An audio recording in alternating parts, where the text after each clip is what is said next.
You're watching InTechnology, a video cast where you can get smarter about cybersecurity, sustainability, and technology. Hi, I'm Camille Morehart, and welcome to InTechnology Podcast. Today we're going to take a closer look at large language models, or LLMs.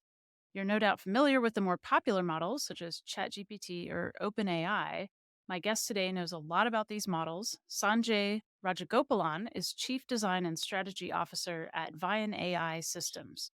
He works with enterprises on ways they can utilize LLMs in their business.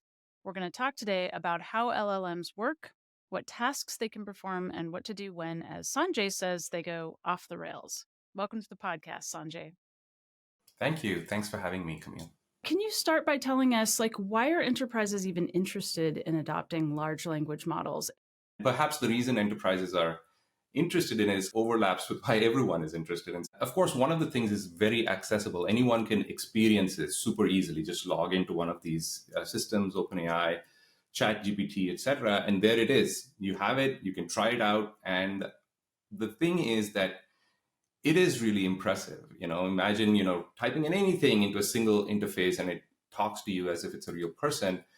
And people find that unusual. People start wondering, how is it doing that? What's going on that allows a machine to speak or write in ways that a human would?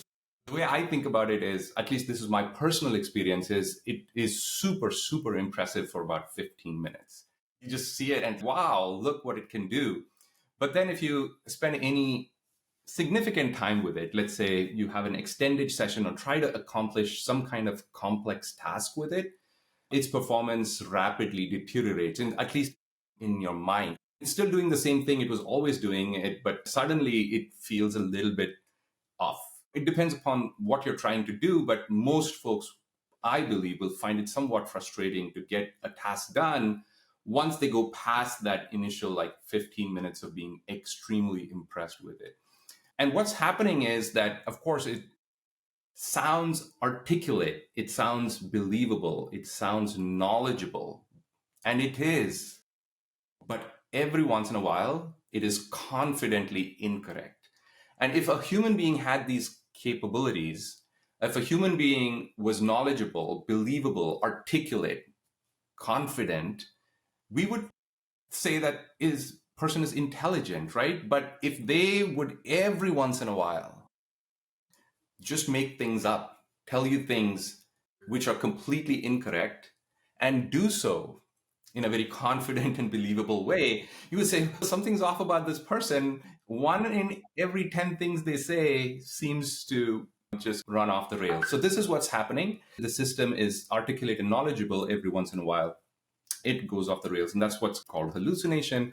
And enterprises and the executives of enterprises engage with these systems just as anyone else would.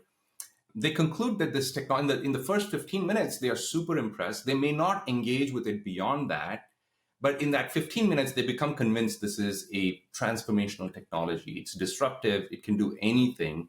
And then they say, well, how can we use this in order to make a difference in the enterprise? Can it drive value? Can it drive productivity? Can we automate things? Can we eliminate inefficiencies? So the thoughts go in that direction.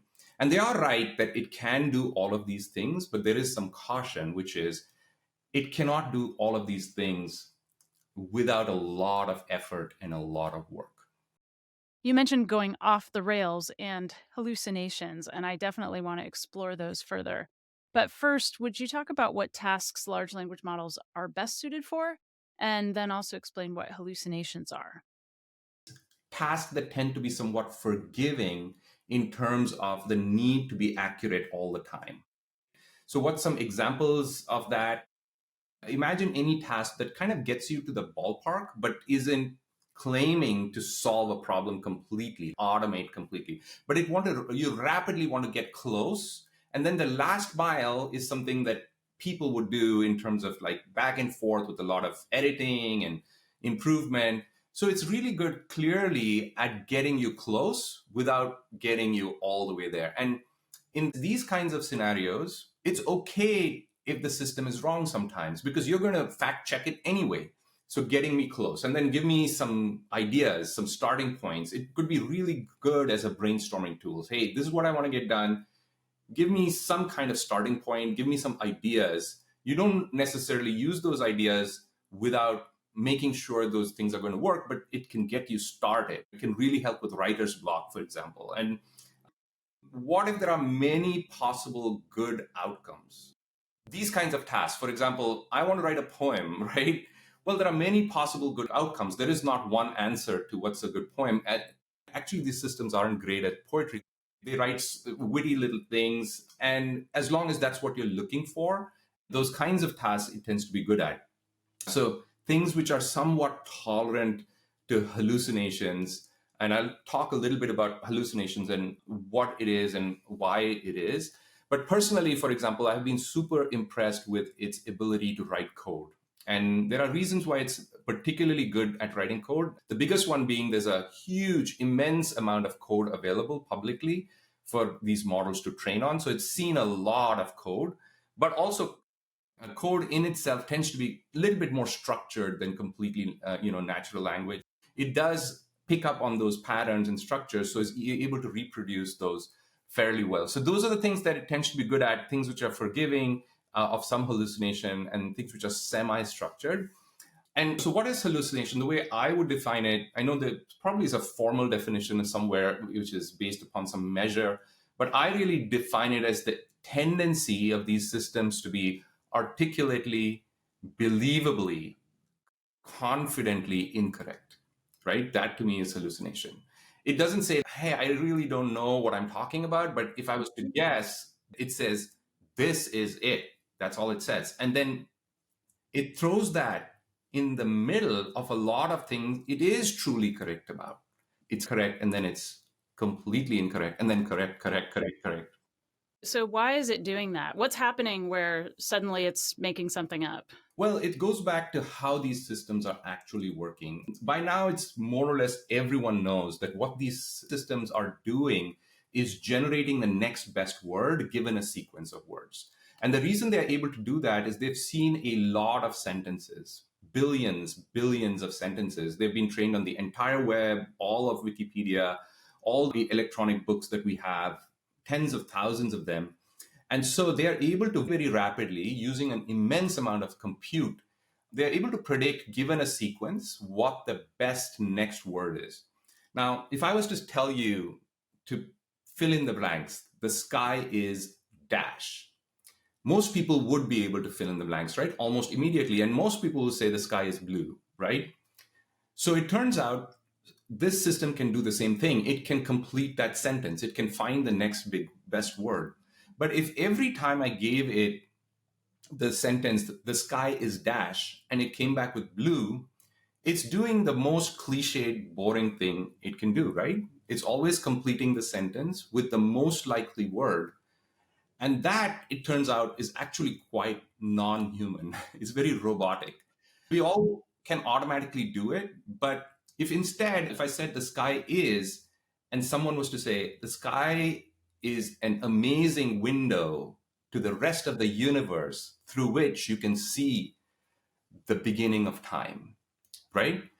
That's a different completion of the sky is. That sounds more human-like, like sometimes you have this kind of tendency to be poetic about what it is.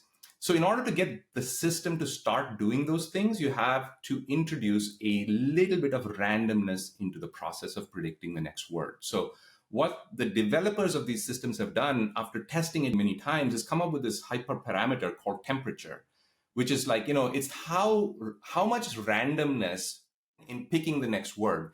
If you put in zero randomness and it always picks the most probable next word, it tends to sound robotic and cliched. So you can actually modify the amount of randomness. And it turns out that with a little bit of randomness, it tends to be much more human and comes up with surprising answers, surprisingly human, because it tends to say more interesting things. There's always a straight path and a little bit of a path less taken. And if you can give it a little bit of that randomness, that predicting the next word takes you through a more interesting path to your destination. So that's how this system is defined. Or designed. It's designed with a little bit of randomness in order to give it that sense that it is being conversational. Now, the problem with that type of design is that every once in a while, randomness takes it off the rails. It goes in a direction which is random and incorrect, right? Versus random and cute, right? So it's like it starts saying things that are completely wrong because it's really trying to say something that looks right versus trying to say things that are correct. It just looks correct. Who is setting these kinds of parameters? And also, who is setting how random any given result is going to be? Because, like you said, if I'm trying to write a poem, I might be way more enthusiastic about randomness than if I'm trying to repair my dishwasher and I just want to know exactly what kind of screw to get to make it work. In terms of the amount of randomness, you can set it. I mean, it's actually a parameter setting, and the application can actually set the amount of randomness. If you go to Bing Chat, they ask you how accurate you want it to be, and all they're really doing is setting that parameter of randomness. If you set that parameter of randomness, it's called temperature. If you set that to be 0, it's going to do the most predictable thing. And in most cases, in that case, it would kind of robotically answer the question, but it would also tend to answer the question exactly the same way each time you ask the question, right? So if you ask the same question 10 times, it's going to answer exactly the same way all 10 times. Now, if you set that temperature parameter a little bit higher, then you'll get some variation in how it answers the question. It'll approximately answer it the same way every time, but you're going to get it answering slightly differently each time. And then if you set it very, very high, it's just going to go all over the place. It may not even answer the question. It may just end up somewhere else. And so the key thing is to understand that it has no knowledge of the real world. It has no knowledge of the meaning of words. So even if you had a good way of checking facts, it doesn't have any knowledge in terms of semantic understanding of what it's talking about. It doesn't know when I say the sky is blue, that blue is a color, and what does a color even mean? It's just trying to pattern match. It's trying to pattern match with all the other text it's seen before, and it's trying to make it look close to what it's seen before. And that's all. It's actually some kind of a statistical machine. And the reason we start assigning some kind of human qualities to it is because language is so key to the way we understand each other. And so when a machine starts speaking to us in a way we have not actually experienced other than from humans, we start assuming it has all the human qualities like emotion and a knowledge about the real world and sentiments. And we might even say it has consciousness, but in fact, it has none of those things. It simply is regurgitating stuff it has seen before with some randomness thrown in. It's reading everything that essentially exists online. I expect that's how most of the training is getting done. So what kind of limitations does that have? I mean, that seems to me like, I would say certain languages are not online nearly as much as other languages. I'm guessing English is the most prominent. Yeah, for sure. And of course, people have trained special language models on other languages because they have access to, let's say, a digital corpus of books in Thai or Chinese and so on. And they're able to do that those language models are out there. But yes, it is basically looking at everything out there. But the important thing is all the things out there have good content and toxic content. It's seeing all of that stuff. And on average, it turns out that the good stuff or the non-toxic stuff is more prevalent than the toxic stuff, right? There's less toxic stuff. So doing the right thing. And every once in a while, it goes off the rails into like toxic land. And it gets something that it saw in some kind of place which was full of lies. And it's taking that as the truth. So it has no way of telling other than law of averages, right? Because it's seen so much that it's trying to predict the most common things with a little bit of randomness thrown in. But at some point, if it's drifting towards toxic land, it might just go into that. And that's basically what jailbreak is. Jailbreak is trying to make it do things which it has been told should not be done. It's like building a monster, right? And then putting the monster on chains so that it doesn't really cause destruction. But every once in a while, the monster breaks past the chains and then you have to chain it down again, that kind of thing. Because of the fact that these are massive systems, we're talking trillions of nodes, we're talking billions and billions of documents, a lot of energy use in order to train these systems on a lot of content, which is good content and not so good content. You are truly creating a monster which can say things, do things, reveal things, which no individual human has access to so much data at the same time. And so the companies which build these systems realize they're putting themselves at a lot of risk to put it out there without any constraints. And so they put a lot of constraints on it. And then smart people figure out how to break through those constraints and make the real monster show its face. And so that's what is going on.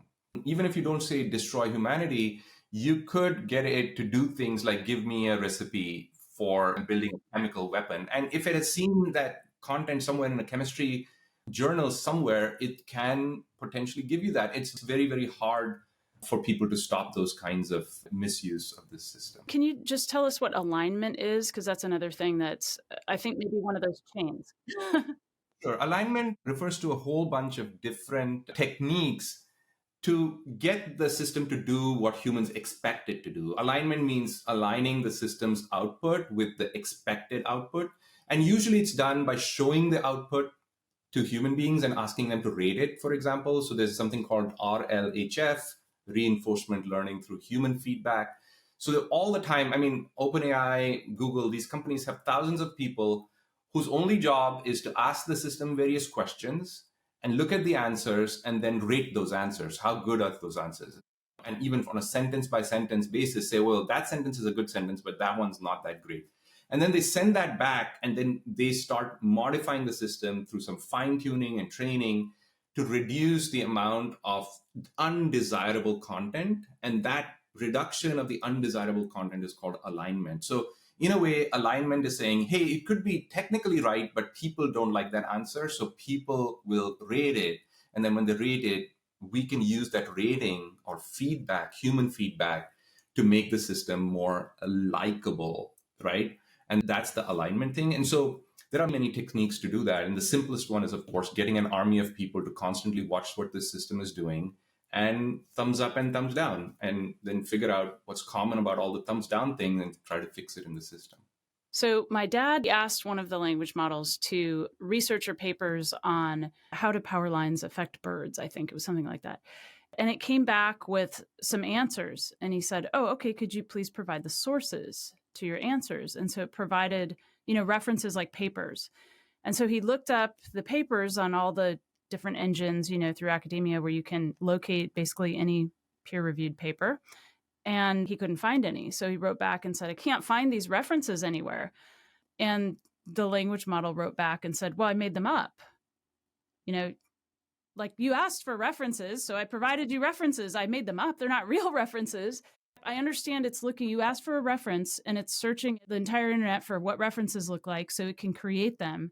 But how does that kind of thing fit in? It is trying to provide you with answers which look right. Look right. And the way it's doing is it's seeing everything, it's taking everything it's seen before and composing something that looks similar, right? But it doesn't know that a reference, let's say the name of the book, the author, the title, the publisher, etc., as a whole has to be all kept together. It doesn't realize that because it doesn't know that this is a reference, and it's being trained on tokens, which are subcomponents of the sentence, right? So what it's doing is it's taking the first name of one author, the second name of another author, the first half of the name of the book from one book, the second half from another book, the first half of the reference, the publisher's name from one place, the second half from another place. You see what it's doing? It's comparing the look of a citation with all the citations it's seen before and trying to find the best one which matches the query, right? So in doing that, it is not keeping the entire citation intact. and it's throwing in random components because, like I said, the random words are happening to happen in the middle of the citation. That's where the randomness. So it's taking that liberty, poetic liberty, to compose a citation. It doesn't know that, oh, citation is sacrosanct. You cannot mess with it. It thinks a citation is like a poem, and it's creating that citation with that in mind. People could say, when you're giving references, set the temperature to 0. Don't put any random elements to it. And then it's always going to give a citation which is seen before. It's seen it somewhere before. It's not creating something that looks right through randomness. So it is possible to fix these problems, and it's possible to fact check that every time it provides a citation, another system says, is that a real one? And unless it's there in a citation database somewhere, I'm going to remove it and say, do it again. So there are ways to fix it, but it's just the system hasn't gotten that sophisticated yet. And that's where the gap is between where the system is as it exists today and what the enterprise especially needs in order to be able to use such systems in real applications. I wonder if you can walk us through an example, because we've been talking about poems, but for an enterprise, what is an example of something that an enterprise can realistically adapt an LLM to do for it that's beneficial? And can you take us through some of the problems that you might encounter along the way? In my company, Vianai, we work with companies on all of these types of applications. The most common one, I would say, is putting a conversational UI on anything, right? Everyone's gotten used to using ChatGPT now. You ask a question, it answers. I could do that on HR documents. I could do that on contracts. I could do that even potentially on any type of database in the backend. I use the conversational UI not to generate the answer, but to generate the code that can be executed in order to extract the answer from the database. So I'm able to ask a question and get some data out of a database by asking the language model to write the code. These systems are surprisingly good at writing code. And so it allows for all these conversational interfaces on top of everything. Of course, we're used to conversational interfaces with Siri and all of these things. So it's not as big a surprise. It's just something very similar. It's a natural language way to get to almost anything. And there are a lot of those use cases within the enterprise. It's also able to summarize anything, right? So if you have a large document corpus, if I have a 100-page document, I just have time to read 2 paragraphs. Can you tell me in 2 paragraphs what this 100-page document is saying, and summarize it, make some bullet points? It's able to do that, but sometimes it hallucinates. So you have to go back and say, did it actually exist? And so you have to have techniques for pre-processing and post-processing to check that it's not hallucinating in that kind of scenario. It's also able to compare things qualitatively. If I give you 2 numbers and ask you to compare, that's fairly straightforward, and computers do that really well. But if I was to give you 2 versions of a marketing pitch and ask you to compare the 2 of them for things like which one is more exciting than the other or something like that, these kind of qualitative comparison between 2 things, it turns out it can do that a pretty good job of that because it's seen a lot of reviews of things, right, that humans have done. And so he's able to say, well, this one is better written. It's more exciting than that piece of text, right? So it's actually pretty good at doing those kinds of things. And companies need to do those every once in a while. Pick between 4 options. Which is the best option? It can give you a good kind of reason to pick one or the other. And then another thing it can really do well is explore very large textual corpuses. Like if I have 1 million documents, and I want to explore it in real time, like it can generate labels, it can generate clusters, it can generate classifications in a way that it allows me to get a sense of what's there in the universe of documents and be able to even fly through them, navigate them. So these are all typical use cases we see in the enterprise. Maybe I can take a specific example that I have worked on. In the enterprise, many times you have to match a piece of data with a piece of text. Imagine you are, let us say, eligible for a discount if you buy at least a certain volume of widgets. And that discount is contained within some contractual language, which says something like, if you get to this level of sale, you get this much discount. If you get the next level, you get more discount, and so on and so forth.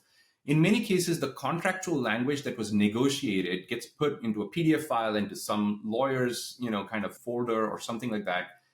If you're lucky, some of that might be pulled into a pricing system or a payment system, or most cases, it's forgotten. Like, companies have tens of thousands of contracts, and they may never know that they're eligible for some benefits.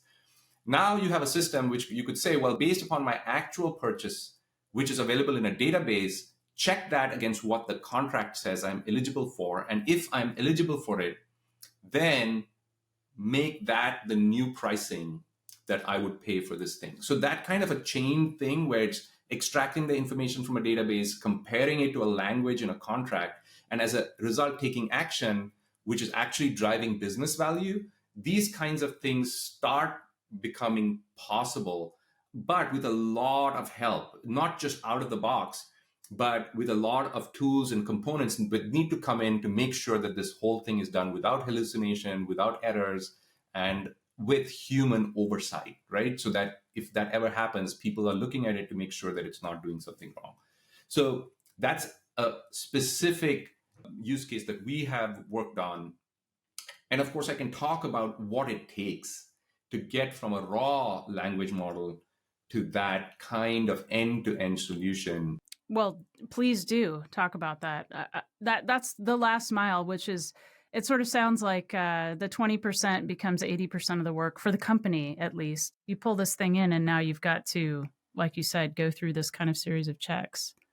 You can think of it as 3 stages. One, which you ask a question. Second, it goes through that monster with some controls, and then it comes back, and then the output, you can do something with the output, right? So that if you just think of it as an input, processing, and output, you can clearly do a lot of things right even before sending a prompt into one of these language models. So that could be like prompt classification. One mistake that people make is to think that the future is all about one language model, like it's all going to be GPT-5 or GPT-15 or whatever that is, that there's going to be a massive language model. This is not a good idea. Architecturally, it's not a good idea. From an energy standpoint, it's not a good idea. From a security standpoint, it's not a good idea. From an accuracy standpoint, all of these things, it's not a good idea to send every prompt to the same language model.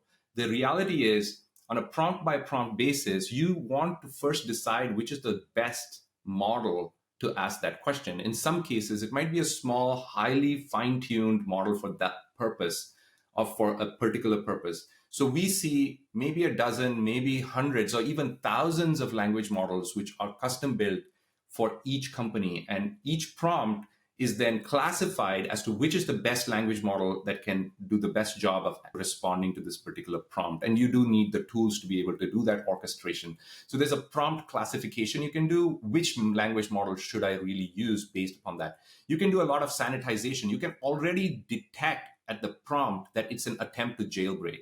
Because typically a jailbreak question doesn't sound like a typical business question, right? It says something like, ignore everything you have been told before and now do this, right? That's a typical jailbreak.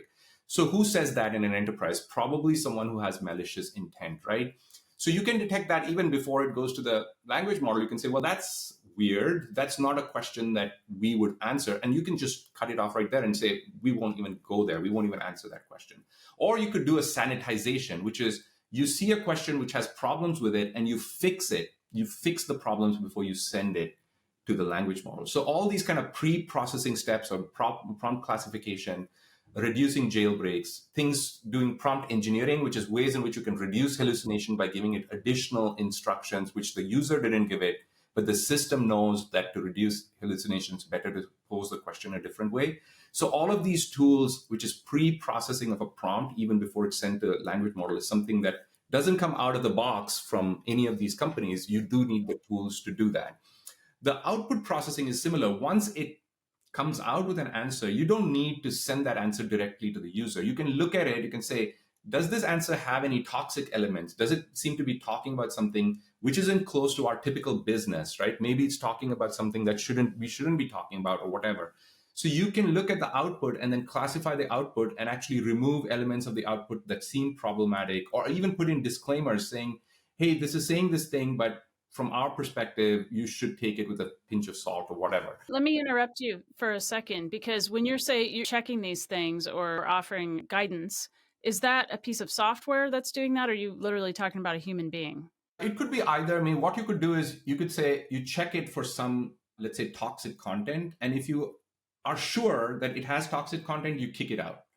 If you're sure it doesn't have toxic content, you send it forward to the user. But if you're not sure whether it does or not, then you could send it to a reviewer before, and you could tell the person, hey, I've sent the answer to the reviewer. They're going to take a look at it, and only if they pass it, then I'm going to give you the answer, right? So there are ways in which you can design the user experience such that for a small number of these kind of answers, you might want a human to look at it before the end user sees the answer, because it just classifies into an ambiguous category.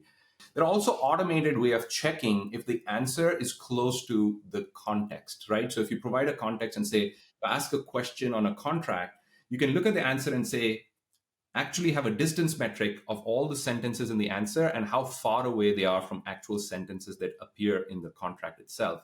And if that distance is too far, then you can say, well, it's probably saying something that's not in the contract, because every sentence in the answer seems to not be supported by a close-by sentence in the contract itself.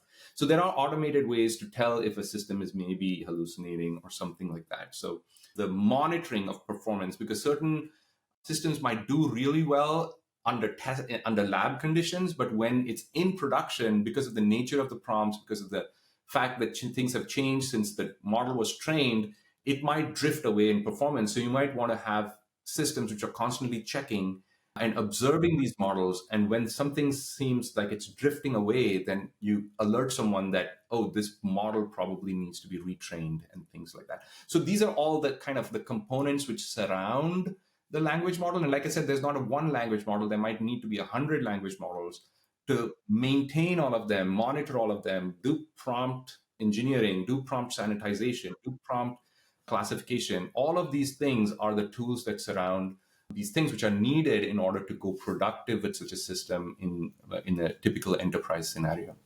Sanjay Rajagopalan, thank you so much. Really fascinating conversation. A Chief Design and Strategy Officer at Vianai Systems. Thank you so much for your time. Appreciate it. Thank you so much. It was wonderful to be on, and I look forward to hearing from anyone who might have any thoughts or comments about what they heard today. Never miss an episode of InTechnology by following us here on YouTube or wherever you get your audio podcasts. The views and opinions expressed are those of the guests and author and do not necessarily reflect the official policy or position of Intel Corporation.